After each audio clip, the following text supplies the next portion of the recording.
Hello നമസ്കാരം. എല്ലാവർക്കും ജാഷി വയനാട് സ്റ്റോറീസിലേക്ക് ഹൃദയപൂർവ്വം സ്വാഗതം. കേൾക്കൂ കേട്ടുകൊണ്ടേയിരിക്കൂ. ഞാനും നിങ്ങളും നമ്മുടെ കഥകളും. നമ്മളിപ്പോൾ കേട്ടുകൊണ്ടിരിക്കുന്നത് വേനൽ വീട് എന്ന നോവലിൻ്റെ 7ാമത്തെ അധ്യായമാണ്. എല്ലാവർക്കും ഒരിക്കൽ കൂടി നോവലിലേക്ക് സ്വാഗതം. ആ സ്ത്രീയുടെ പേരോ അറിയില്ല. അവളുടെ അച്ഛൻ്റെ പേര് വേണുഗോപാലെന്നോ മറ്റോ ആണല്ലോ. അമ്മ അനുരാധയും. ഒരിക്കൽ അവൾ പറഞ്ഞത് മറക്കാതെ ഞാൻ ഡയറിയിൽ കുറിച്ചിരുന്നു. ദിനകർ മിണ്ടിയില്ല. ആകട്ടെ, ഈ മേനോൻ ഇപ്പോൾ എവിടെയാണ്? ജൂഡി തിരക്കി. അറിയില്ല, ദിനകർ പറഞ്ഞു. നുണ. ഇത്രയൊക്കെ പറഞ്ഞ സ്ഥിതിക്ക് ഇനി ഞാൻ നുണ പറയുന്നത് എന്തിനാ? ദയനീയമായിരുന്നു അവൻ്റെ മുഖം. ആദ്യം കുറേ നുണകൾ പറഞ്ഞില്ലേ, ആ സ്ഥിതിക്ക് നുണയേതാ നേരേതാന്ന് എങ്ങനെ ഉറപ്പിക്കും? ഒന്നും മനഃപൂർവ്വമല്ല ചേച്ചി, തീരെ ഗതികേട്ടിലായിരുന്നു ഞാൻ. എൻ്റെ അമ്മയുടെയും സഹോദരിമാരുടെയും കഥ അറിയാലോ. അവരെ ഓർത്തപ്പോൾ ഞാനിത് പെട്ടുപോയതാ. അമ്മയുടെയും സഹോദരിമാരുടെയും കഥ തന്നെ കല്ലുവെച്ച നുണയല്ലെന്ന് എങ്ങനെ വിശ്വസിക്കും? ദിനകറിൽ ഒരു ഞെട്ടലുണ്ടായി. അവൻ ജൂഡിയെ നോക്കി. ഒരു കടലോര ഗ്രാമമാണ് ഞങ്ങളുടേത്. ചേച്ചി വന്നാൽ നേരിക്കാണാം. ഞാൻ വരാം ഇപ്പോൾ തന്നെ. എന്നാലേ നിന്നെ എനിക്കിനി വിശ്വസിക്കാനാവും. വരുമോ നീ എൻ്റെ ഒപ്പം? ദിനകർ ആലോചനയിൽ ഒരു നിമിഷം നിന്നു. പിന്നെ തലയാട്ടി. റെഡി, എങ്കിലും നടക്ക്, ജൂഡി കൽപ്പിച്ചു. ദിനകറാണ് ആദ്യം ചലിച്ചത്. കാറിൽ കയറാൻ നേരം അവൻ ജൂഡിയോട് ചോദിച്ചു, ഇപ്പോൾ തന്നെ നമ്മൾ വൈകി. ഇനിയും വൈകിയാൽ ഇക്ക എന്ത് വിചാരിക്കും? അതോർത്ത് വിഷമിക്കണ്ട, ജൂഡി പുഞ്ചിരിച്ചു. ഇക്കയോട് ഞാൻ മറുപടി പറഞ്ഞോളാം. ദിനകർ പിന്നെ തർക്കിച്ചില്ല. വണ്ടി നീങ്ങി. ഹൈവേയിലൂടെ 1 മണിക്കൂർ. മീനിൻ്റെ ചീഞ്ഞ ഞണ്ടിൻ്റെയും മണമുള്ള തീരദേശം. വഴിയിൽ കാർ നിർത്തിയിട്ട് പൂഴിമണ്ണിലൂടെ കുറേ നടക്കേണ്ടി വന്നു. അല്പം പരിഷ്കരിച്ച ഒരു കുടിലായിരുന്നു അവരെത്തിയത്. കട്ടിലിൽ കിടന്നിരുന്ന മെലിഞ്ഞ മധ്യവയസ്ക എഴുന്നേറ്റിരുന്നു. അഴിഞ്ഞ മുടി മാടിക്കെട്ടിക്കൊണ്ട് അത്ഭുതത്തിൽ ജൂഡിയെ നോക്കി. അവരുടെ പിന്നിൽ ചന്തമുള്ള 2 യുവതികൾ. അമ്മയ്ക്ക് മനസ്സിലായോ ഇതാരാന്ന്? ജൂഡിയെ ചൂണ്ടി ദിനകർ മധ്യവയസ്കയോട് ചോദിച്ചു. ആ സ്ത്രീയുടെ മുഖത്ത് ശങ്ക. നീ പറഞ്ഞത് നിന്നേക്കാൾ പ്രായം കുറഞ്ഞ ഒരു പെങ്കൊച്ചിൻ്റെ കൂടെയാണെന്നല്ലേ? ഇത് വേറൊരു ചേച്ചിയാ, ദിനകർ പറഞ്ഞു. ഇപ്പോൾ ഞാൻ ഇവരോടൊപ്പം. ദിനകറിൻ്റെ അമ്മയുടെ മുഖത്ത് സന്തോഷം പ്രകടമായി. ഇവനിങ്ങനെ നല്ല ആളുകളുടെ കൂടെ ചേർന്ന ശേഷം ഈ കുടുംബം ഒന്ന് പച്ച പിടിച്ചത്. പെൺപിള്ളേരിൽ മൂത്തതിനെ കെട്ടിച്ചു വിട്ടു. ഇനി അതുങ്ങൾ 2 എണ്ണം ഉണ്ട്. നല്ല ചികിത്സയും നല്ല മരുന്നുമായപ്പോൾ എനിക്കും എഴുന്നേറ്റിരിക്കാമെന്നായി. മുമ്പ് ഒരേ കിടപ്പായിരുന്നു. എത്ര കഷ്ടപ്പെട്ടെന്നോ എൻ്റെ ചെറുക്കൻ. ആ കണ്ട ഇടറി. ദിനകറിൻ്റെ കണ്ണുകളിലെ നനവ്. വിശ്വാസമായോ എന്ന ഭാവത്തിൽ അവൻ ജൂഡിയെ നോക്കി. ജൂഡിയുടെ മുഖം താണു. അപ്പോൾ ദിനകറിൻ്റെ അമ്മ പെൺമക്കളോട് പറഞ്ഞു, കുന്തം വിഴുങ്ങിയതുപോലെ നിൽക്കാതെ വേഗത്തിൽ കാപ്പിയുടെ പിള്ളേരെ. പിന്നെ ജൂഡിയുടെ അപേക്ഷ പോലെ അറിയിച്ചു, കുഞ്ഞിരി. അപ്പോഴേക്കും ദിനകർ കസേരയെടുത്ത് ഇട്ട് കഴിഞ്ഞു. ഇരിക്കുന്നില്ല, കാപ്പിയും വേണ്ട. തിടുക്കത്തിലാണ് ജൂഡി പറഞ്ഞത്. അമ്മയൊന്ന് കാണാൻ വേണ്ടി വന്നതാണ് ഞാൻ. ഭർത്താവ് അറിയാതെ പോകുന്നത്, അതുകൊണ്ട് ഉടനെ മടങ്ങണം. ഷോൾഡർ ബാഗ് തുറന്ന് കുറച്ച് രൂപ എടുത്ത് അമ്മയുടെ തലയണയ്ക്കിടയിൽ വെച്ചുകൊണ്ട് ക്ഷമാപണ ഭാവത്തിൽ അവൾ പറയിച്ചു. തെറ്റായി വിചാരിക്കരുത്, എൻ്റെ അമ്മയെപ്പോലെ കരുതി ഞാൻ തന്നതാ. ദിനകർ എനിക്കെൻ്റെ സ്വന്തം സഹോദരനാ. ഞങ്ങളുടെ പണം നല്ല മാർഗത്തിലൂടെ ഉണ്ടാക്കിയതാ. തെറ്റായ രീതിയിൽ സമ്പാദിച്ച പണം കൊണ്ടുവരുമ്പോൾ മാത്രം അമ്മ മകനെ വിലക്കിയാൽ മതി. അത്തരം പണത്തിന് ആരെയും രക്ഷിക്കാൻ കഴിയില്ല, ഒന്നിനെയും നശിപ്പിക്കാനല്ലാതെ. ഞാൻ വീണ്ടും വരാം. പറഞ്ഞിട്ട് അവൾ തിരിഞ്ഞു നടന്നു. ജൂഡിയുടെ അവസാന വാചകങ്ങൾ ദിനകരെ വല്ലാതെ നോവിച്ചെന്ന് തോന്നി. അപരാധിയെപ്പോലെ അവൻ ശിരസ്സു താഴ്ത്തിയാണ് നിന്നത്. സഹോദരിമാരും അമ്മയുമാണെങ്കിലും ജൂഡി പറഞ്ഞതിൻ്റെ പൊരുൾ മനസ്സിലാവാതെ ദിനകരെ നോക്കി. ജൂഡി പുറത്തുപോയ ഒരു നിമിഷം കഴിഞ്ഞതും അവനും മുറിവിട്ടു പോന്നു. അവർ തിരികെ സമ്മർ ഹൗസിലെത്തിയപ്പോൾ 2ാം നിലയുടെ സിറ്റൗട്ടിൽ ഷാ ഉണ്ടായിരുന്നു. ഷോപ്പിക്കങ്ങ് ഭംഗിയായിട്ട് നടന്നോ? ഷാ ജൂഡിയോട് തിരക്കി. ഉവ്. ഉദാസീനമായിരുന്നു മറുപടി. വേഷം മാറാനായി അവൾ ഡ്രസ്സിംഗ് റൂമിലേക്ക് പോയപ്പോൾ പുറകെ ഷായും എത്തി. ഹൈവേയിലൂടെ തെക്കോട്ട് എവിടെ പോയതാ? ജൂഡിയിൽ ചെറിയൊരു നടുക്കമുണ്ടായി. തൻ്റെ യാത്രയെപ്പറ്റി ആരെങ്കിലും ഇക്കയോട് റിപ്പോർട്ട് ചെയ്തിരിക്കോ? അതോ നേരിൽ കണ്ടതോ? എവിടെ പോയതാണെന്ന കാര്യം എന്തായാലും ഒളിക്കണ്ട എന്ന് അവൾ തീരുമാനിച്ചു. എന്നാലും ഈ യാത്രയ്ക്ക് പിന്നിൽ കാരണം തൽക്കാലം ഇക്ക അറിയണ്ട. സിന്ദൂരിക്ക് പിന്നിൽ നിൽക്കുന്ന ആ ആള് ഒരുപക്ഷെ അദ്ദേഹം തന്നെ ആയിക്കൂടുന്നൊന്നുമില്ലല്ലോ. ദിനകർ ഒറ്റിക്കൊടുക്കാതിരുന്നാൽ മതി. ഞാനന്ന് ദിനകരൻ്റെ വീട് വരെ പോയി. ഷായെ നോക്കി ജൂഡി മന്ദഹസിച്ചു. പാവം, ദിനകരൻ്റെ രോഗിയായ അമ്മയെക്കുറിച്ച് കേട്ടപ്പോൾ ഒന്ന് പോയി കാണേണ്ടത് മര്യാദയാണെന്ന് തോന്നി. എങ്ങനെയാണ് അവർ? പാവങ്ങളാണ്. ഈ ചെക്കനോ? അവനെക്കൊണ്ടാണ് ഈ കുടുംബം പുലരുന്നത്. എന്നിട്ടാണോ ആ ചെക്കൻ ഇത്ര ചെറുപ്പത്തിലെ ഒരു പെണ്ണിനെ മടിച്ചുകൊണ്ട് ഇക്ക അതേപ്പറ്റി അവനോട് ചോദിച്ചിട്ടുണ്ടോ? ഏയ്, നിനക്കറിയില്ലേ, അന്യരുടെ സ്വകാര്യങ്ങൾ കിള്ളിച്ചിരിന്ന് തരാറില്ല ഞാനെന്ന്. വേഷം മാറിക്കഴിഞ്ഞ് ജൂഡി ചിരിയോടെ ഷായ നോക്കി. ആകട്ടെ, ഹൈവേയിലൂടെ ഞങ്ങൾ തെക്കോട്ട് പോയ കാര്യം ഇക്ക എങ്ങനെ അറിഞ്ഞു? അത് മറ്റൊരു തമാശ. ഷാ ചിരിച്ചു. പഴയ പോലെ ഒരു അനോണിമസ് കോള്. എന്നോട് സഹാനുഭൂതിയുള്ള ആളാണ് ഈ അജ്ഞാതം കേട്ടോ. എൻ്റെ ഭാര്യ എന്നെ വഞ്ചിച്ചുകൊണ്ട് കാറിൻ്റെ മുൻസീറ്റിൽ പയ്യനായ ഡ്രൈവറെ മുട്ടിയുരുമി ഹൈവേയിലൂടെ തെക്കോട്ട് വെച്ച് പിടിപ്പിക്കുന്നു. പുരുഷ ശബ്ദമാണോ? ഞെട്ടലോടെ ജൂഡി ചോദിച്ചു. അല്ലാതെ പിന്നെ. ഷാ വീണ്ടും ചിരിച്ചു. പക്ഷെ നമ്മളെ അവനെ അറിയില്ലെന്ന് മാത്രം. നമ്മളെ അവനെ അറിയില്ലെന്നോ? ജൂഡി മനസ്സിലാകാത്ത പോലെ ഷായെ നോക്കി. എന്നുവെച്ചാൽ ഏതെങ്കിലും ഒരു അജ്ഞാതൻ ഫോണിൽ വിളിച്ച് അതും ഇതൊക്കെ പറഞ്ഞാലുടൻ നിന്നെ ഞാൻ സംശയിക്കുമെന്നാണ് ആ ഇഡിയറ്റിൻ്റെ വിചാരം. അതുകൊണ്ട് നമ്മൾ അവനെ അറിയില്ലെന്ന് ഞാൻ പറഞ്ഞത്. ഷാ കൈനീട്ടി ജൂഡിയെ ചേർത്ത് പിടിച്ചു. ഞാൻ സ്വയം തിരഞ്ഞെടുത്താണ് നിന്നെ. നിൻ്റെ പണം കണ്ടല്ല, കുടുംബമഹിമ കണ്ടല്ല, സൗന്ദര്യത്തെ ഭ്രമിച്ചല്ല, നിൻ്റെ ക്യാരക്ടറുള്ള മതിപ്പും വിശ്വാസം കൊണ്ട് മാത്രം. ഏതെങ്കിലും ഒരു പാര വിചാരിച്ചാൽ നിന്നോടുള്ള എൻ്റെ സ്നേഹം വിശ്വാസവും താർക്കാനാവില്ല പെണ്ണെ. ജൂഡിയുടെ കണ്ണുകൾ നിറഞ്ഞു. നെഞ്ചിൽ വല്ലാത്തൊരു വിങ്ങൽ. ഈ ഇക്കയാണോ താൻ ഇടയ്ക്കിടെ സംശയിക്കുന്നത്? ഇക്ക തന്നെ കണ്ണടച്ച് വിശ്വസിക്കുന്നു. താനോ? അവിശ്വസിക്കാനാണെങ്കിൽ ഇക്കായ്ക്ക് ഒരുപാട് കാര്യങ്ങളുണ്ട്. ഹോട്ടലുകളിൽ പാട്ടുപാടി നടന്ന പെണ്ണാണ് താൻ. കുടുംബവും ശരിയല്ല. സത്യവിരുദ്ധമാണെങ്കിലും ആളുകൾ ധാരാളം അപവാദങ്ങൾ പ്രചരിപ്പിച്ചിരുന്നു. അവയിൽ വല്ല സത്യമുണ്ടോയെന്ന് ഒരിക്കൽ ഇക്ക ചകഞ്ഞിട്ടില്ല. എന്നിട്ടും താൻ അദ്ദേഹത്തെ സംശയിച്ചു. ജയദേവനും മാത്യുമാനും കൊല്ലപ്പെട്ടപ്പോൾ അതിന് പിന്നിൽ ഇക്കയുടെ കൈയുണ്ടോയെന്ന്. കൂടാതെ സിന്ദൂരി ഇവിടെ വന്ന് പാർക്കുന്നത് അദ്ദേഹത്തിൻ്റെ മനസ്സറിവോട് കൂടിയാണോ എന്ന്. സിന്ദൂരിയോടുള്ള അദ്ദേഹത്തിൻ്റെ ബന്ധത്തിൽ പോലും തനിക്ക് ദുഷിച്ച ധാരണകളുണ്ടായിരുന്നു.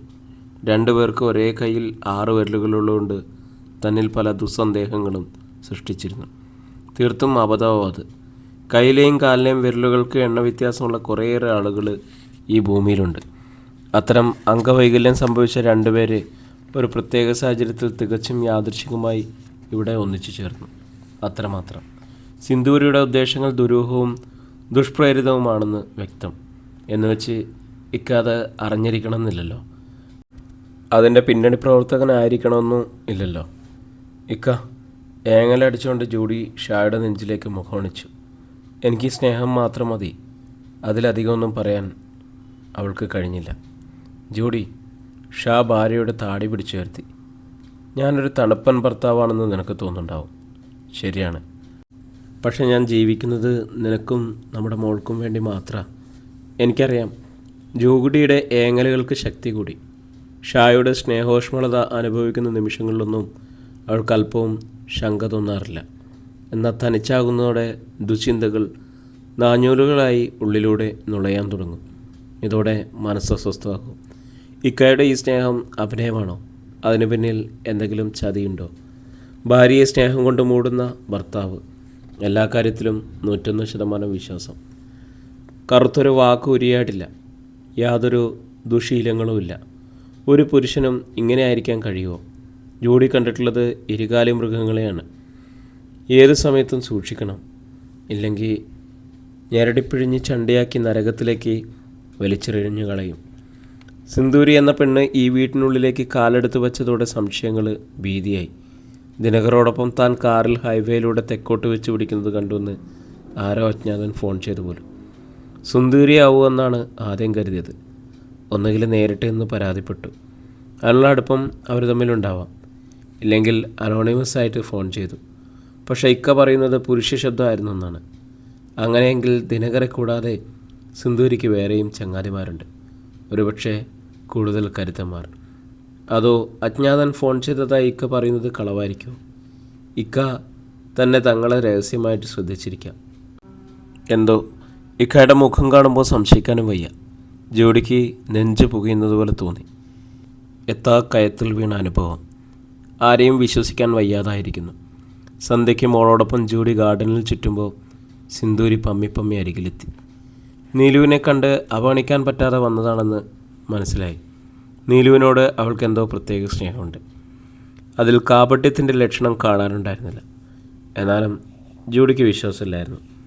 സിന്ദൂരിയെ കണ്ടതും നീലു ചേച്ചി എന്ന് വിളിച്ചുകൊണ്ട് ഓടാനാഞ്ഞു. പക്ഷേ ജൂഡി പിടിച്ചു നിർത്തി. സിന്ദൂരി അരികിലെത്തി അവളുടെ കൈ പിടിച്ചതോടെ ജൂഡിക്ക് ബലം പിടിക്കാൻ കഴിയാതെയായി. ജൂഡി സിന്ദൂരിയുടെ നേർക്ക് കനത്തിൽ നോക്കി. ഇന്ന് സിറ്റി ഹോസ്പിറ്റലിൽ കണ്ടല്ലോ കുട്ടിയെ. എന്തായിരുന്നു അവിടെ? സിന്ദൂരി പകപ്പിൽ കൈമലർത്തി. സിറ്റി ഹോസ്പിറ്റലോ? ആരെ കണ്ടോന്നാ? പകപ്പുണ്ടായത് ജൂഡിക്കാണ്. എങ്കിലും അവൾ തോറ്റില്ല. സിന്ദൂരിയുടെ മുഖത്തൊന്നും നോട്ടം എടുത്തില്ല. നിന്നെ ചേച്ചി സിറ്റി ഹോസ്പിറ്റലിൽ പോയിരുന്നോ? ഉവ്വ്. എന്തിനെങ്കിലും ആവട്ടെ. നിന്നോടല്ലേ ഞാൻ ആദ്യം ചോദിച്ചത്. അതിനുള്ള മറുപടി പറയും. അതിനുള്ള മറുപടിയാണ് ഞാൻ പറഞ്ഞു കഴിഞ്ഞു. എന്നെപ്പോലെ മറ്റാരെങ്കിലും ആവും ചേച്ചിയെ കണ്ടിരിക്കുക. എനിക്ക് ഹോസ്പിറ്റലിൽ പോകേണ്ട കാര്യമൊന്നുമില്ലല്ലോ. എങ്കിൽ പിന്നെ നിനക്ക് ഇരട്ട സഹോദരി ഉണ്ടോ? ഇതേ വേഷത്തിലും പ്രായത്തിലും ഇതേ തരത്തിലും? അറിയില്ല. നിനക്കറിയില്ലെങ്കിൽ പിന്നെ ആർക്കറിയാം? ജൂഡിയുടെ മുഖം ചുവന്നു. അതിന് ചേച്ചി എന്തിനാണ് ഇങ്ങനെ ദേഷ്യപ്പെടുന്നത്? സിന്ദൂരി സങ്കടം ഭാവിച്ചു. ദേഷ്യപ്പെട്ടതല്ല, ചോദ്യം ചെയ്താണ്. ഈ വീട്ടിൽ താമസിക്കുമ്പോൾ നീ എവിടെ പോകുന്നതാണെന്നെങ്കിലും എനിക്കറിയണം. പറയാൻ തയ്യാറായില്ലെങ്കിൽ ഇനി ഞാൻ ക്ഷമിക്കില്ല. ഇക്കയോട് കംപ്ലൈൻറ്റ് ചെയ്യും. ഞാൻ പറഞ്ഞാൽ ഇക്ക വിശ്വസിക്കില്ലെന്നെങ്ങാനാണ് നിൻ്റെ ധാരണയെങ്കിൽ വിശ്വസിക്കുന്നുണ്ട്. പോലീസിന് ഞാൻ പരാതിപ്പെടും. അവസാന വാചകത്തിൽ സിന്ദൂരി ഒന്ന് ഞെട്ടി. മുഖം വിളറി. പത്തിക്കടിയേറ്റ പാമ്പിൻ്റേതായ ഒരു ക്ഷീണം അവളിൽ പ്രകടമായി. ഞാൻ എത്രയോ വട്ടം പറഞ്ഞു ഞാൻ ഒരിടത്തും പോയില്ല എന്ന്. എൻ്റെ ഇരട്ട സഹോദരി ആവണമെന്നില്ല. ഒരാളെപ്പോലെ എത്ര പേരുണ്ട് ഈ ലോകത്തിൽ. ചേച്ചിക്ക് അത്ര ഉറപ്പായിരുന്നെങ്കിൽ പിടിച്ചു നിർത്തി തിരക്കായിരുന്നില്ലേ? ജൂഡിയുടെ മുഖം ചുവന്നു. ഇവൾ ഭയങ്കരയാണെന്ന് ഉറപ്പായി. ദിനകറിൽ നിന്നും ചോർത്തിയ സത്യങ്ങളെക്കുറിച്ച് മുഖത്തടിച്ചതുപോലെ ചോദിക്കാം. ദിനകർ നിൻ്റെ ഭർത്താവോ ഡ്രൈവറോ എന്ന്. പക്ഷേ അതിന് സമയമായിട്ടില്ല. ദിനകറെ അവൾ അവിശ്വസിക്കും. ചിലപ്പോൾ ജോലിയിൽ നിന്നും പിരിച്ചയക്കും. അടവുകൾ മാറ്റിയെന്ന് വരും. ഒരു പക്ഷേ ഇക്കയും അറിഞ്ഞുകൊണ്ടുള്ള കളിയാണെങ്കിൽ അവർ കൂടുതൽ ജാഗ്രതയിലാവും. വേണ്ട, എന്താണ് അവളുടെ ലക്ഷ്യമെന്ന് വ്യക്തമായിട്ട് അറിയണം. അതിന് മണ്ടിയായി അഭിനയിക്കുന്നതാണ് നല്ലത്. വാമോളൂ എന്ന് പറഞ്ഞ് നീലുവിനെയും കൊണ്ട് സിന്ദൂരി തിരിഞ്ഞു നടക്കാൻ ഒരുങ്ങിയതും ജൂഡി പാഞ്ഞൊന്നും അവളുടെ കയ്യിൽ പിടിച്ചു. വേണ്ട, അധികം കൂട്ട് വേണ്ട. വേണം. നീലുമോൾ കുതറി. ഞാൻ ചേച്ചിയോടൊപ്പം പോകും. കുറുമ്പ് ഏറെണ്ണുണ്ട് കുട്ടിക്ക്. മോളുടെ ചെവിയിലൊരു തിരുമു കൊടുത്തു ജൂഡി. എന്നിട്ട് നീലുവിനെ പിടിച്ചു വലിച്ച് അകത്തേക്ക് കൊണ്ടുപോയി. സിന്ദൂരിയുടെ മുന്നിൽ ഇനി കണ്ണടയ്ക്കാൻ പാടില്ല എന്ന് ജൂഡി തീരുമാനിച്ചു കഴിഞ്ഞിരുന്നു. ഇക്കയോട് എല്ലാം തുറന്നു പറയുമായിരുന്നു അവൾ. എന്നാൽ സിന്ദൂരിയുടെ ബിസിനസ് ഇക്ക കൂടി അറിഞ്ഞിട്ടുള്ളതാണെങ്കിൽ ആ ചിന്തയാണ് അവളെ പിന്തിരിപ്പിച്ചത്. സിറ്റി ഹോസ്പിറ്റലിൽ വെച്ച് താൻ കണ്ടത് സുന്ദരിയെ തന്നെയാണെന്ന് ജൂഡിക്ക് ഉറപ്പുണ്ട്. പക്ഷേ എന്തിന് അവൾ അവിടെ വന്നു?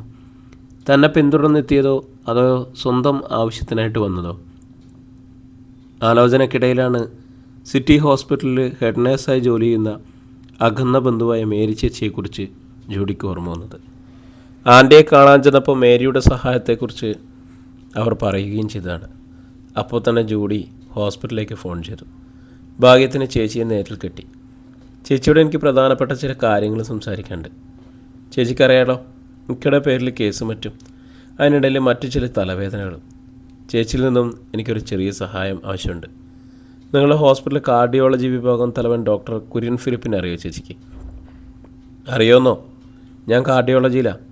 മോൾക്ക് എന്താവശ്യമുണ്ടെങ്കിലും ഡോക്ടറെ കൊണ്ട് സാധിച്ചു തരാം. ഞങ്ങൾ തമ്മിൽ അത്ര അടുപ്പത്തിലാണ്. അദ്ദേഹത്തിന് ചെയ്യാൻ പറ്റുന്നതൊക്കെ അദ്ദേഹം ചെയ്യും. അദ്ദേഹം ഉപേക്ഷിച്ച കേസുകൾ എന്തെങ്കിലും പിന്നെ ആരും നോക്കിയാലും രക്ഷയില്ല. ആട്ടെ, ആർക്ക് വേണ്ടിയിട്ടാണ് മോളെ? അതൊക്കെ ഞാൻ നേരിൽ പറയാം. നാളെ ഞാൻ അങ്ങോട്ട് വരാം. അയ്യോ, നാളെ എനിക്ക് നൈറ്റാണ് മോളെ. ഒരു കാര്യം ചെയ്യാം, നാളെ ഞാൻ നിൻ്റെ വീട്ടിലോട്ട് വരാം.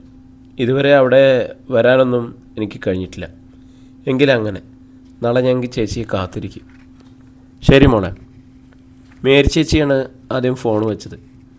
പിറ്റേന്ന് ഉച്ച കഴിഞ്ഞപ്പോൾ മേരി സമ്മർ ഹൗസിലെത്തി. ജൂഡി മേരിയോട് എല്ലാം തുറന്നറിയിച്ചു. ആ പെണ്ണെന്തിനാണ് ഡോക്ടറെ കാണാൻ വന്നതെന്ന് അറിഞ്ഞാൽ മതിയല്ലോ നിനക്ക്.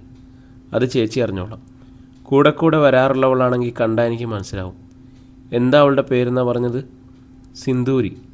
താഴെ ഗാർഡൻ അഭിമുള്ള മുറിയില്ല താമസം. തിരിച്ചു പോകുമ്പോൾ ചേച്ചി ഒന്ന് ശ്രദ്ധിച്ചോളൂ. ചിലപ്പോൾ കാണാൻ കഴിഞ്ഞേക്കും. ഓ, മേരി പുഞ്ചിരിയോടെ തലകുലുക്കി. മേരിയെ യാത്രയ്ക്കാൻ ജോഡി താഴെ പോർച്ച് വരെ ചെന്നു. ഭാഗ്യത്തിൽ ഗാർഡനിലെ ഊഞ്ഞാലിൽ സിന്ദൂരി ഉണ്ടായിരുന്നു. ഏത് പുസ്തകം വായിച്ചുകൊണ്ട് അവൾ മെല്ലെ ഊഞ്ഞാലാടുകയായിരുന്നു. ജൂഡി മേരി ചേച്ചി നോക്കി ഗാർഡനിലേക്ക് കണ്ണ് കാണിച്ചു. ഗാർഡനിലേക്ക് കണ്ണ് വായിച്ച് മേരിയുടെ കണ്ണുകൾ വിടർന്നു. അവൾ അർത്ഥഗർഭമായിട്ട് ഒന്ന് മുഖം ചലിപ്പിച്ചു. എന്നിട്ട് തിടുക്കത്തിൽ തൻ്റെ ഗോഗിൾസ് എടുത്ത് അണിഞ്ഞു. സാരിത്തുമ്പ് വഴി തല പതിച്ചു. എന്നിട്ട് ഞാൻ ഫോൺ ചെയ്യാം മോളെ, മേരി ഒരു കള്ളച്ചിരിയോടെ ജോഡിയുടെ ശബ്ദം താഴ്ത്തി അറിയിച്ചു. ചേച്ചി വീട്ടിലേക്കാണോ അതോ ഹോസ്പിറ്റലിലേക്കാണോ? ജോഡി തിരക്കി. വീട്ടിൽ ചെന്നിട്ടേ ഹോസ്പിറ്റലിലേക്കുള്ളൂ. എങ്കിൽ അബൂക്കയുടെ കാറിൽ വീട്ടിലെത്തിക്കാൻ പറയാം. വേണ്ട ജോഡി, ഗേറ്റിൽ നിന്ന് ഓട്ടോ കിട്ടുമല്ലോ, ഞാൻ പോയിക്കോളാം. അത് പറ്റില്ല. ജോഡി നിർബന്ധിച്ച് കാറിൽ കയറ്റി അയച്ചു. ഡ്രൈവറോട് കൽപ്പിക്കുകയും ചെയ്തു. അബൂക്ക, മേരി ചേച്ചി നിർബന്ധമായും വീട്ടിലെത്തിക്കണം കേട്ടോ. കാറിനുള്ളിലിരുന്ന് തന്നാൽ എത്തിക്കണ കാര്യം ഞാനേറ്റു, അബൂക്ക തമാശ പറഞ്ഞു. കാറ് സ്റ്റാർട്ട് ചെയ്ത ശബ്ദം കേട്ടപ്പോഴാണ് ഊഞ്ഞാലിലിരുന്നിരുന്ന സിന്ദൂരി തിരിഞ്ഞു നോക്കിയത്. കറുത്ത ഗ്ലാസ് ആയതിനാൽ മേരി ചേച്ചിയെ സിന്ദൂരി കണ്ടിട്ടില്ലെന്ന് ജോഡിക്ക് ഉറപ്പായി. അരമണിക്കൂർ കഴിഞ്ഞപ്പോൾ മേരിയുടെ ഫോൺ വന്നു. എൻ്റെ മോളെ, ആ പെണ്ണിനെ നീ വെറുതെ സംശയിക്കുന്ന, അതൊരു പാവം കൊച്ചാ. നമ്മൾ തമ്മിലുള്ള ബന്ധം അവൾ അറിയണ്ടെന്ന് വിചാരിച്ചാൽ ഞാൻ ഗ്ലാസ് ഒഴിച്ച് തലവഴി സാരി വലിച്ചിട്ടിങ്ങി പോകുന്നത്. സിന്ദൂരി പാവം കൊച്ചോ? ജോഡിക്ക് വിശ്വസിക്കാനായില്ല. മേരി മൂളി. സിന്ദൂരി എന്നൊരു പേര് കള്ളപ്പേര് നിങ്ങളുടെ അടുത്ത് പറഞ്ഞു. അങ്ങനെ ഒരു തെറ്റേ അവൾ ചെയ്തിട്ടുള്ളൂ. അതൊരു പക്ഷേ നാണക്കേട് ഭയന്നാവും. ഒരന്യജാതിക്കാരൻ ചെറുക്കൻ്റെ ഒപ്പം ഓടിപ്പോകുന്നതല്ലേ? അന്യജാതിക്കാരനോ? ജൂഡി വായ് പൊളിച്ചു. ആ, സിന്ദൂരിയല്ല, അവൾ റീനയാ. നല്ല ഒന്നാം തരം ക്രിസ്ത്യാനി പെണ്ണ്. അവളുടെ മമ്മി ഡോക്ടർ കുര്യൻ ഫിലിപ്പിൻ്റെ പേഷ്യൻ്റാണ്, മരിയ ജോസഫ്. 2 അറ്റാക്ക് കഴിഞ്ഞിരിക്കുക. ഇനി എന്തെങ്കിലും സംഭവിച്ചാൽ ആ പെങ്കൊച്ച് അനാഥയാവും. അവളെ രജിസ്റ്റർ വിവാഹം കഴിച്ചതൊന്നും തള്ള അറിഞ്ഞിട്ടില്ലെന്ന് തോന്നുന്നു. അതുകൊണ്ടാവും പേര് മാറ്റി പറഞ്ഞതും ഒളിച്ചു താമസിക്കുന്നതും. ജൂഡിക്ക് ശബ്ദിക്കാൻ വയ്യാതെ. അതുകൊണ്ട് എൻ്റെ മോള് വെറുതെ അവരെയും ഇവരെയും സംശയിച്ച് മനസ്സ് പുണ്ണാക്കാതെ കർത്താവിനോട് മുട്ടിപ്പായി പ്രാർത്ഥിക്കും. നിൻ്റെ കെട്ടിയവൻ ആ കേസിൽ നിന്ന് ഊരിപ്പോരട്ടെ. മേരി ഫോണ് വെച്ചു. അധ്യായം 15. ജോഡിക്കൊന്നും മനസ്സിലാകാത്തതുപോലെയായി. സംശയങ്ങളുടെ നൂലുകൾ കെട്ടുപിണഞ്ഞ് അഴിക്കാൻ വയ്യാത്ത പരുവത്തിൽ. സിന്ദൂരി യഥാർത്ഥത്തിൽ റീനയാണെന്ന് മേരി ചേച്ചി പറയുന്നത്. മരിയ ജോസഫ് എന്ന സ്ത്രീയുടെ മകൾ. മരിയ ജോസഫ് ഒരു സത്യമാണെന്ന് മേരി ചേച്ചിക്കും വ്യക്തമാകുന്നു. ആ സ്ത്രീ ഹൃദ്രോഗിയാണെന്നും സിറ്റി ഹോസ്പിറ്റലുണ്ടെന്നും. അവൾ അറിയാതെയാണ് പോലും മകൾ ദിനകർ എന്ന അന്യജാതിക്കാരനെ വിവാഹം ചെയ്തത്. ദിനകറിൻ്റെ ഭാര്യ ആയതുകൊണ്ടാവാം അവളൊരു ഹിന്ദു പേര് സ്വീകരിച്ചതെന്നാണ് മേരി ചേച്ചിയുടെ ന്യായീകരണം. സിന്ദൂരി എന്ന പേര് മാറ്റി പറഞ്ഞതല്ലാതെ റീന യാതൊരു തെറ്റും ചെയ്തിട്ടില്ലെന്ന് മേരി ചേച്ചി പറയുന്നു. മേരി ചേച്ചിയെ അവൾ പറഞ്ഞു പറ്റിച്ചതാവും. അല്ലാതെ സിന്ദൂരി എന്ന റീനയുടെ പക്ഷം പറയേണ്ട കാര്യമൊന്നും മേരി ചേച്ചിക്കില്ലെന്ന് ജോഡിക്കറിയാം. നേർബുദ്ധിയായ ഒരു സ്ത്രീയാണ് മേരി ചേച്ചി. തൻ്റെ ബന്ധുവും തന്നെ കബളിപ്പിക്കാൻ വേണ്ടി അവർ സിന്ദൂരിയുടെ കൂട്ടുപിടിക്കില്ലെന്ന് തീർച്ച. കള്ളത്തരം കാണിച്ചിരിക്കുന്ന മുഴുവൻ സിന്ദൂരിയാണ്. സകലരെയും അവൾ തരം പോലെ കബളിപ്പിച്ചിട്ടുണ്ടെന്ന് ജോഡിക്ക് ഉറപ്പായി. ദിനകർ പറഞ്ഞതും മേരി ചേച്ചി പറഞ്ഞതും സ്വയം കണ്ടുപിടിച്ചതുമായ കാര്യങ്ങൾ നിരത്തിവെച്ച് ജൂഡി ഒരു താരതമ്യ പഠനം നടത്തി. റീന എന്നാണ് സിന്ദൂരിയുടെ പേരെന്ന് മേരി ചേച്ചി പറയുന്നത് ആശുപത്രിയിൽ നിന്നുള്ള അറിവാണ്. ആശുപത്രി റെക്കോർഡിൽ അവളുടെ അമ്മ മരിയ ജോസഫാണ്. അവൾ റീനയുമായിരിക്കണം. മരിയ ജോസഫിൻ്റെ അസുഖവും സത്യമായിരിക്കും. രോഗത്തിൻ്റെ കാര്യത്തിൽ ഡോക്ടറുടെ അടുത്ത് കള്ളക്കളി കളിക്കാൻ പറ്റില്ലല്ലോ. ചികിത്സയ്ക്ക് തന്നെയാവും ആ സ്ത്രീ അവിടെ അഡ്മിറ്റായിരിക്കുന്നത്. അമ്മയെ കാണാനാണ് സിന്ദൂരി സിറ്റി ഹോസ്പിറ്റലിലേക്ക് ചെന്നത്. അത്രയും സത്യം. എന്നാൽ അവൾ ദിനകരനെ വിവാഹം കഴിച്ചതുകൊണ്ട് സിന്ദൂരി എന്ന പേര് മാറ്റി പറഞ്ഞതെന്ന് ശുദ്ധ തെറ്റാണ്. കാരണം സിന്ദൂരി തൻ്റെ ഭാര്യയോ കാമുകയോ അല്ല, യജമാനത്തി മാത്രമാണെന്ന് ദിനകർ പറഞ്ഞിട്ടുണ്ട്. ദിനകറാണെങ്കിൽ അവളെപ്പറ്റി കളവ് പറയേണ്ട കാര്യമില്ല. മാത്രമല്ല, പറഞ്ഞതൊന്നും അവൻ മനസ്സോടെ പറഞ്ഞതുമല്ല, ബലമായി താൻ ചോർത്തിയതാണ്. ദിനകർ സിന്ദൂരിയുടെ ഒരു ഉപകരണമായ സ്ഥിതിക്ക് അവനെ ഉപയോഗിച്ച് അവർ തങ്ങളുടെ വീട്ടിൽ കയറിപ്പറ്റിയിരിക്കുന്നത് എന്തോ ഗൂഢോദ്ദേശത്തിൽ തന്നെയാണ്. ആ നിലയ്ക്ക് അവൾ യഥാർത്ഥത്തിൽ സിന്ദൂരി ആയിരിക്കില്ല. ആശുപത്രിയിലെ റീനയും കള്ളപ്പേരാവാനാണ് സാധ്യത. അങ്ങനെയെങ്കിൽ അവളുടെ ഈ അമ്മയും ഒരു കള്ളിയാണ്. ആ സ്ത്രീയുടെ രോഗം മാത്രമായിരിക്കും ഇതിൽ സത്യമായിട്ടുള്ളത്. ആശുപത്രിയിൽ വെച്ച് തങ്ങൾ കണ്ടത് എത്ര ശക്തമായിട്ടാണ് സിന്ദൂരി നിഷേധിച്ചത്. അവളെപ്പോലുള്ള മറ്റാരെങ്കിലും ആയിരിക്കുമെന്ന്. എന്നാൽ മേരിച്ചേച്ചി ആ കളവ് പൊളിച്ചു. എങ്കിലും സിന്ദൂരിയെ സംബന്ധിച്ച സത്യങ്ങൾ എവിടെയോ മറഞ്ഞു കിടക്കുന്നുണ്ട്. അതെങ്ങനെ കണ്ടെത്തുമെന്ന് ജോഡിക്ക് അറിയില്ലായിരുന്നു. ഇക്ക തൻ്റോടൊപ്പം ഉണ്ടായിരുന്നെങ്കിൽ ഈ അന്വേഷണം കുറച്ചുകൂടി എളുപ്പമാകുമായിരുന്നു. അദ്ദേഹത്തെ ഒളിച്ചുകൊണ്ടുള്ള പ്രവർത്തനമാണ് ജോഡിയെ തളർത്തിയത്. പക്ഷെ സകലത്തിൻ്റെ അമരത്തിരിക്കുന്നത് അദ്ദേഹമാണെങ്കിൽ ആ അറിവോടെയുള്ള നീക്കം വ്യർത്ഥമാവും. സിന്ദൂരിയുടെ പിന്നിലുള്ള ഈ യാത്ര ഉപേക്ഷിച്ചിട്ട് അവളെ ഇവിടുന്ന് അടിച്ചിറക്കുന്നതല്ലേ കൂടുതൽ ബുദ്ധി, ജോഡി ആലോചിച്ചു. ഇക്ക സിന്ദൂരിയോടൊപ്പം ഉണ്ടെങ്കിൽ അവിടെയും താൻ പരാജയപ്പെടുമെന്ന് ജോഡിക്ക് മനസ്സിലായി. സിന്ദൂരി എന്ന റീനയുടെ ഹൃദ്രോഗിയായ അമ്മയെ ഒന്ന് സന്ദർശിച്ചാലോ? ആലോചന വന്നപ്പോഴേ അതൊരു നല്ല ആശയമാണെന്ന് ജോഡിക്ക് തീർച്ചയായി. അത് മാത്രമേ ഉള്ളൂ ഇനി സിന്ദൂരിലേക്കൊരു വഴി. അതിലെ മറ്റൊരു സൗകര്യം മേരിച്ചേച്ചിയാണ്. മേരിച്ചേച്ചി വിചാരിച്ചാൽ മരിയ ജോസഫിൽ സംശയമൊന്നും ഉണർത്താതെ തന്നെ ആ സന്ദർശനം സാധ്യമാകും. ഷാ ഇന്നും തിരക്കിലായിരുന്നു. കേസിൽ നിന്നും ഊരാനുള്ള ശ്രമങ്ങൾക്കിടയിലും മനസ്സ് തളർത്താതെ അയാൾ ബിസിനസ്സിലും ബന്ധശ്രദ്ധനായിരുന്നു. കുടുംബകാര്യങ്ങളും ഷാ വിട്ടില്ല. രാത്രി നിശ്ചിത നേരം മകളോടൊപ്പം ചെലവഴിക്കാനും മറക്കില്ല. ജൂഡിക്കാണ് ഒന്നിലും ശ്രദ്ധിക്കാൻ കഴിയാതെ പോയത്. അവളുടെ തലയ്ക്കുള്ളിൽ സിന്ദൂരി ഒരു ഭീതിയായിട്ട് നിലകൊണ്ടു. ഷാ ബംഗ്ലാവിൽ ഇല്ലാതിരുന്ന ഒരു ഉച്ചനേരത്ത് ജൂഡി ഗേറ്റിൽ നിന്നും ഒരു ഓട്ടോ പിടിച്ച് സിറ്റി ഹോസ്പിറ്റലിലേക്ക് തിരിച്ചു. കാർ എടുക്കാതിരുന്നത് മനഃപൂർവ്വമാണ്. തൻ്റെ യാത്രയെക്കുറിച്ച് ഡ്രൈവർമാർ പോലും അറിയരുത്. ഫോണിലൂടെ മേരിയോട് അനുവാദം ചോദിച്ചിട്ടാണ് ജൂഡി ചെന്നത്. എന്നിട്ടും മേരി പറഞ്ഞു, നിനക്ക് വട്ടാ പെണ്ണേ, സുഖസൗകര്യങ്ങൾ കൂടുതലായി പോയതിൻ്റെ കേടായി സംശയരോഗം. ജൂഡി തർക്കത്തിനൊന്നും പോയില്ല. എനിക്ക് മരിയ ജോസഫുമായി സൂത്രത്തിലൊന്ന് സംസാരിക്കണം. ആ സ്ത്രീക്ക് സംശയം തോന്നാനും പാടില്ല. ചേച്ചിയൊന്ന് അഭിനയിക്കണം. ചേച്ചിയുടെ സ്വന്തം അനുജത്തിയാണ് ഞാനെന്ന് പറഞ്ഞാൽ മതി. ചേച്ചിയെ കാണാൻ വന്നതാണ് ഞാൻ. ചേച്ചിയോട് വർത്തമാനം പറഞ്ഞുകൊണ്ട് വാർഡിലെത്തുന്നു. ബാക്കി ഞാൻ കൈകാര്യം ചെയ്തോളാം. അങ്ങനെ മേരിയോടൊപ്പമാണ് ജൂഡി മരിയ ജോസഫിൻ്റെ മുറിയിലെത്തിയത്. മേരിയെ കണ്ടതും മരിയ ജോസഫിൻ്റെ മുഖം വിടർന്നു. 2-3 ദിവസമായി മേരി സിസ്റ്ററിനെ ഇതുവഴി കണ്ടതേയില്ല. അവർ കുശലം ചോദിച്ചു. എന്താ വിശേഷം വല്ലതുണ്ടോ? മേരി തിരക്ക്. വിശേഷം ഉണ്ടായിട്ടല്ല, സ്നേഹമുള്ള മോറ് കാണുമ്പോൾ മനുഷ്യന്മാർക്കൊരു മനസ്സമാധാനം തോന്നൂലേ, അതുകൊണ്ട് പറഞ്ഞതാ. ഡോക്ടറുടെയും മേരി സിസ്റ്ററിൻ്റെയും വർത്തമാനം കേൾക്കുമ്പോൾ എനിക്ക് ഇത്ര പൊരുത്ത് ഇഷ്ടമാണ്. മരുന്ന് തരാനും ഇഞ്ചക്ഷൻ എടുക്കാനും വരുന്ന ചെറു ബാല്യക്കാരി പെൺകുട്ടികൾ മുഴുവൻ ഡംബുങ്കാരികളാണ്. അവറ്റോടൊന്നും മിണ്ടാറേയില്ല. മേരി ചിരിയോടെ ജൂഡിയെ നോക്കി. എത്ര സാധുവാണ് ഈ സ്ത്രീ എന്നൊരു ഭാവം ആ മുഖത്തുണ്ടായിരുന്നു. മരിയ ജോസഫിലായിരുന്നു ജൂഡിയുടെ മുഴുവൻ ശ്രദ്ധയും. ആ മുഖത്തു നിന്നും അവളെ കണ്ണെടുത്തില്ല. നന്നേ വെളുത്തു തടിച്ചൊരു സ്ത്രീ. മുഖത്തിന് നല്ല വിളർച്ചയുണ്ട്. കണ്ണുകൾക്ക് ചുറ്റും പച്ച നിറവും ഉള്ളു കുറഞ്ഞ ചെമ്പിച്ച മുടി. എണ്ണമയമില്ലാത്ത മുഖത്തിന് ചുറ്റും ചിതറിക്കിടക്കുന്നു.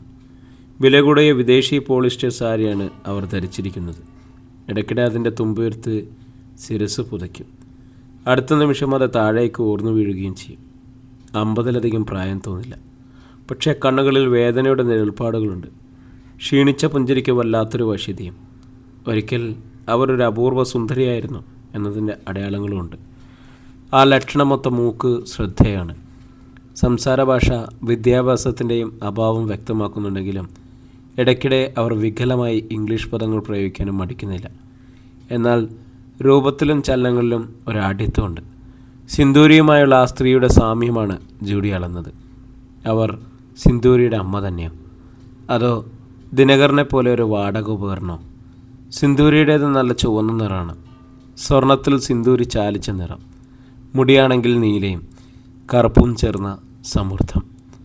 എന്നാലും എന്തോ ഒരു സാമ്യം രണ്ടുപേരും തമ്മിലുണ്ട്. സിന്ദൂരിയുടെ അമ്മയാണെന്ന് പറഞ്ഞാൽ ആരും ഈ സ്ത്രീയെ സംശയിക്കില്ല. ആരായത്? പുതിയ സിസ്റ്ററാ? ജൂഡിയെ ചൂണ്ടി മരിയ ജോസഫ് മേരിയോട് തിരക്കി. സിസ്റ്ററാ? മേരി പുഞ്ചിരിച്ചു. പക്ഷേ ആശുപത്രിയിലേതല്ല, എൻ്റെ സ്വന്തം സിസ്റ്ററാ, എൻ്റെ അനിയത്തി. കുറച്ച് ദൂരെയാണ് കെട്ടിച്ചിരിക്കുന്നതേ. ഇവിടെ എന്തോ ആവശ്യത്തിന് വരേണ്ടി വന്നപ്പോൾ എന്നെ കാണാൻ കയറിയതാ. ഞാൻ ഡ്യൂട്ടിയിലല്ലേ, അതുകൊണ്ട് എൻ്റെ കൂടെ നടന്ന് വർത്താനം പറയാം. വൈകുന്നതിന് മുമ്പ് അവൾക്കങ്ങ് തിരികെ പോകേണ്ടി വരും. 2 ദിവസം എടുത്തിയോടൊപ്പം താമസിച്ച് പോയാൽ പോരെ? മരിയ ജോസഫ് സ്വാതന്ത്ര്യത്തിൽ ജൂഡിയോട് ചോദിച്ചു. അയ്യോ, അവൾക്ക് 2 പ്രിങ്ങിണി കൊച്ചുങ്ങളുള്ളതാ. ജൂഡി മറുപടി പറയും മുമ്പ് മേരി ചാടിക്കയറി അറിയിച്ചു. അവളടുത്തില്ലേൽ അതുങ്ങളുടെ കാര്യം കഷ്ടത്തിലാവും. എന്താ പേര്? മരിയ ജോസഫ് ജൂഡിയെ നോക്കി. ആനി. ഒന്ന് പതറിയിട്ട് ജൂഡി പറഞ്ഞു. മേരി അർത്ഥഗർഭമായിട്ട് അവളെ നോക്കി. അങ്ങോട്ടേക്ക് പരിചയപ്പെടാൻ ശ്രമിക്കും മുമ്പേ മരിയ ജോസഫ് ഇങ്ങോട്ട് സംസാരിച്ച് തുടങ്ങിയത് ജൂഡിക്ക് സൗകര്യമായി. എത്ര നാളായി ഇവിടെ എത്തിയിട്ട്? മേരി കേസ് ഷീറ്റ് പരിശോധിക്കുന്നിടയിൽ ജൂഡി മരിയ ജോസഫിനോട് തിരക്കി. 2 മാസം. ഒന്ന് മടിച്ചിട്ടാണ് അവർ പറഞ്ഞത്. ആരാ കൂടെ? മകള്. ചോദ്യങ്ങൾ മരിയ ജോസഫിനെ അല്പവും പരിഭ്രമിപ്പിക്കുന്നില്ലായിരുന്നു. മറുപടി തയ്യാറാക്കി വെച്ചിരുന്നു. ടൗണിലെ ബാങ്കിലെ ഓള് വർക്ക് ചെയ്തണത്. ഹോസ്റ്റലിലെ താമസം. അതുകൊണ്ട് ഇടയ്ക്കിടെ ഓള് വന്ന് അന്വേഷിച്ചിട്ട് പോകും. മേരി ഒന്ന് നോക്കിയിട്ട് ജൂഡി മരിയ ജോസഫിനോട് ചോദിച്ചു. ഏത് ബാങ്കിലെ മകള്? കൂസൽ തന്നെ മരിയ ജോസഫ് ബാങ്കിൻ്റെ പേര് പറഞ്ഞു. ഒരു മോളേ ഉള്ളൂ? മരിയ ജോസഫ് തലയാട്ടി. ജൂഡിക്ക് സമയം നൽകിക്കൊണ്ട് മേരി കേസ് ഷീറ്റിൻ്റെ പരിശോധന സൂക്ഷ്മമായി തുടർന്നു. എന്താ മോളുടെ പേര്? Reena Joseph. Miss or Mrs? Miss. Maria Joseph പുഞ്ചിരിച്ചു. ആലോചനകളുണ്ട്. ഞാൻ ആശുപത്രിയിലേതായതുകൊണ്ടാണ് ഒരു തീരുമാനം എടുക്കാത്തത്. കൂടുതൽ ചോദ്യങ്ങൾ ചോദിച്ചാൽ സംശയിച്ചാലോ എന്ന ശങ്കയുണ്ടായിരുന്നു. ജൂഡി അവരുടെ സ്ഥലം കൂടി തിരക്കി. പതർച്ചെന്നേനെ മരിയ ജോസഫ് കാഞ്ഞിരപ്പള്ളി എന്ന് തട്ടിവിട്ടത്. ജൂഡിയുടെ മിഴികൾ വിടർന്നു. അവൾ ആ സ്ത്രീയെ അടിമുടി നോക്കി. കാരണം ആ കാഞ്ഞിരപ്പള്ളിക്കാരി സംസാരിച്ചിരുന്ന ഒരു തരം കോഴിക്കോടൻ ഭാഷയായിരുന്നു. സിന്ദൂരി മാത്രമല്ല, ഈ അമ്മയും പഠിച്ച കള്ളിയാണെന്ന് ജൂഡിക്ക് മനസ്സിലായി. അപ്പോഴേക്കും മേരി കേസ് ഷീറ്റ് തിരികെ തൂക്കിക്കഴിഞ്ഞു. അപ്പോൾ ഞാൻ പിന്നെ വരാട്ടാ എന്ന് പറഞ്ഞിട്ട് അവൾ പുറത്തേക്ക് നടന്നു. പുറകെ നടക്കുകയെ തരമുണ്ടായിരുന്നുള്ളൂ ജൂഡിക്ക്. പുറത്തു കടന്നതും മേരി ചിരിയോടെ ജൂഡിയെ നോക്കി. ഇപ്പോൾ സംശയമൊക്കെ തീർന്നു കാണല്ലോ? സംശയം പെരുകിയിരിക്കുകയായിരുന്നെന്ന് ജൂഡി പറഞ്ഞില്ല. എനിക്ക് കുറച്ച് കാര്യങ്ങൾ കൂടി അവരോട് ചോദിക്കാനുണ്ടായിരുന്നു. അത്യാവശ്യം ചോദ്യങ്ങളൊക്കെ നീ ചോദിച്ചല്ലോ മോളെ. മേരി വീണ്ടും ജൂഡിയെ നോക്കി. പിന്നെ ഞാൻ ഡ്യൂട്ടിയിലല്ലേ, ഇതിൽ കൂടുതൽ നേരം ഒരു പേഷ്യൻ്റ് റൂമിൽ തങ്ങാൻ പറ്റുമോ? ആ പെണ്ണിനെ ബാങ്കിലെ ജോലിയെന്ന് മനസ്സിലായല്ലോ. വീട് കാഞ്ഞിരപ്പള്ളിയിലാണെന്നും. ബാങ്കിൽ ജോലിയുള്ളവൾ രാവും പകലും ഞങ്ങളുടെ വീട്ടിൽ തന്നെ ഉണ്ടല്ലോ. അതവൾ തൽക്കാലം ലീവ് എടുത്തവർക്ക്. കാഞ്ഞിരപ്പള്ളിക്കാരി വടക്കൻ ഭാഷ പറയുന്നതോ? മേരിയിൽ ഒരു ശങ്കയുണ്ടായി.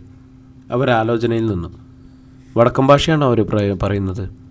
ഞാൻ ശ്രദ്ധിച്ചില്ലായിരുന്നു. ഇനി ശ്രദ്ധിക്കാം. എന്തായാലും തൽക്കാലം മോള് പോ. എല്ലാറ്റിനും മുകളിൽ ദൈവമുണ്ടടി. ആർക്കും അങ്ങനെ ആരെയും എല്ലാ കാലത്തേക്കും ചതിക്കാൻ കഴിയില്ല. ഓർത്തോ? ജൂഡി മടങ്ങിപ്പോന്നു. പ്രിയരെ, നമ്മുടെ കഥ ഇവിടെ തുടരുകയാണ്. ഇതിൻ്റെ അടുത്ത ഭാഗമായിട്ട് നാളെ നമുക്ക് വീണ്ടും കണ്ടുമുട്ടാം.